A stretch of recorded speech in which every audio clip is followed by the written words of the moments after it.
अस्सलाम वालेकुम प्यारे दोस्तों, पेशो खिदमत है किस्सा अनोखी शर्त। कई लोगों को शर्तें लगाने की आदत होती है और वो हर बात पर सिर्फ इसलिए शर्त लगाते हैं कि दूसरे उनकी हर बात को मान लिया करें। खलील साहब भी अपनी झूठी बातों को मनवाने के लिए अक्सर शर्त लगाया करते। क्योंकि खलील साहब दौलतमंद आदमी थे, इसलिए शर्त लगाकर शिकस्त खाने के बाद इनाम की रकम अदा करना मुश्किल न था। लेकिन दूसरे लोग अपना पैसा बचाने के लिए अक्सर खलील साहब की झूठी बातें मान लिया करते थे। एक बार खलील साहब ने खामखा फिर शर्त लगा दी। हालांकि उसूलन ये शर्त गलत थी, इस्लाम की शादी का मसला था। बस यहाँ भी खलील साहब ने शर्त लगाते हुए गप हाँकी कि वो 1 माह के अंदर अंदर इस्लाम की शादी करवा सकते हैं।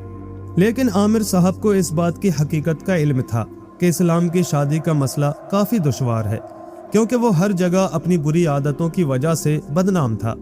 इस्लाम आवारा था। उसके वालिदैन कई जगह कोशिश कर चुके थे कि इस्लाम की शादी हो जाए, मगर लोग उसके साथ अपनी लड़की की शादी करने पर तैयार ना थे। इसलिए आमिर साहब ने भी जिद करके शर्त लगा दी कि इस्लाम की शादी होना ही नामुमकिन है। इस नामुमकिन बात को मुमकिन बनाना, और वो भी 1 माह के अंदर, मुश्किल था। इस्लाम चूंकि बदकमाश लड़का था, इसलिए तकरीबन हर तरफ ही उसकी बुराइयों का चर्चा था। फिर भी एक गैर खानदान में उसके रिश्ते की बात चल निकली तो खलील साहब ने अपनी आदत के मुताबिक एक बार फिर खामखा शर्त लगा ली कि वो इस्लाम की शादी करवा देंगे। लेकिन आमिर साहब का अंदाजा था कि यकीनन ये लोग भी लड़के की बदनामी सुने या देखकर रिश्ता देने से इनकार कर देंगे। आमिर साहब दरअसल इस्लाम को इस बात का एहसास दिलवाना चाहते थे कि बुरे नौजवानों को इसी तरह मुआशरे वाले ठुकराते हैं। अगर तुम अच्छे काम करते और मेहनत से अपनी जिंदगी को संवारने की कोशिश करते तो तुम्हारी शादी आसानी के साथ हो सकती थी। लेकिन खलील साहब अपनी गपबाजी की आदत से मजबूर थे। उन्होंने लड़के के परेशान माँ बाप को तसल्ली दी और उनको यकीन दिलाया कि वो किसी न किसी तरह इस्लाम की शादी करवा देंगे।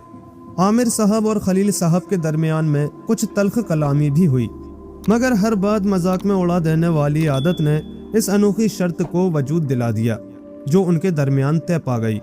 खलील साहब ने शर्त जीतने की खातिर इस बार कुछ जहन को भी इस्तेमाल किया और लड़की वालों के हालात मालूम करके उनके नफ्सियात के मुताबिक ऐसी स्कीम बनाई कि उनको 100% अपनी कामयाबी पर भरोसा था।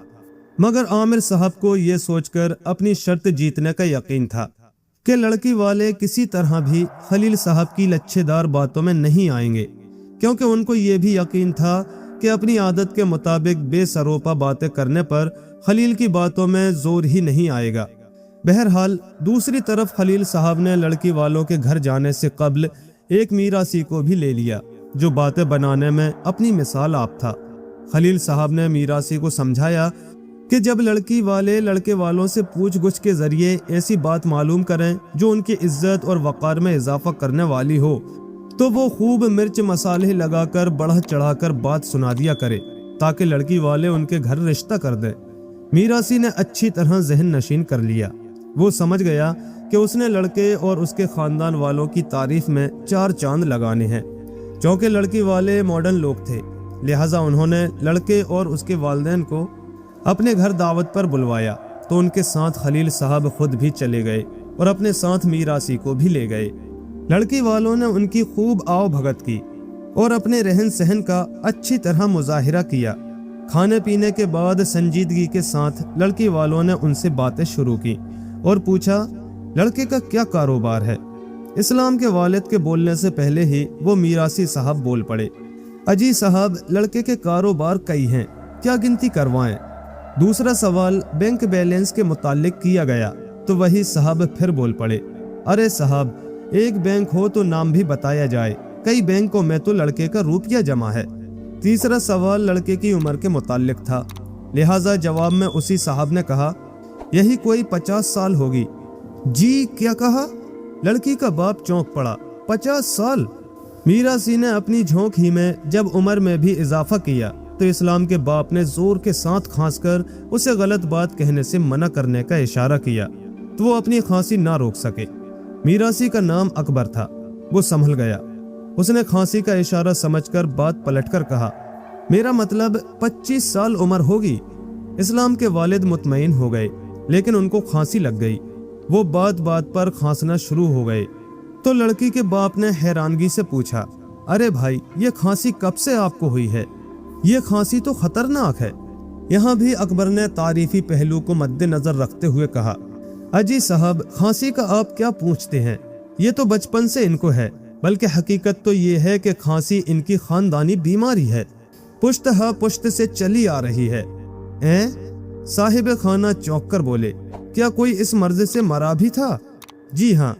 अकबर झट से बोल पड़ा, एक आदमी क्या जनाब, इनके खानदान का हर फर्द खांसी से मरा है। क्या? साहिब खाना उछल पड़े, उफ, तौबा, ना भाई साहब, मैं अपनी लड़की की शादी ऐसे घराने में नहीं करूंगा जिसमें इस खतरनाक बीमारी के इतने गहरे जरासीम फैले हैं। अरे नहीं भाई, इस्लाम के वालिद ने जल्दी से जवाब दिया, ऐसी कोई बात नहीं है।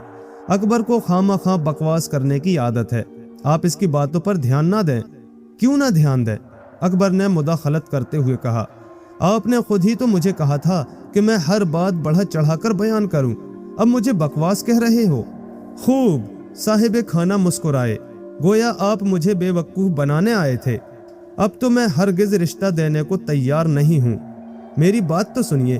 खलील साहब घबराकर बोले, मैं कोई सुनने को तैयार नहीं। साहिब खाना बोले, बस आप लोग चले जाएं, मैं ऐसे नुमाइशी लोगों से रिश्तेदारी करने को बिल्कुल ही मुनासिब नहीं समझता।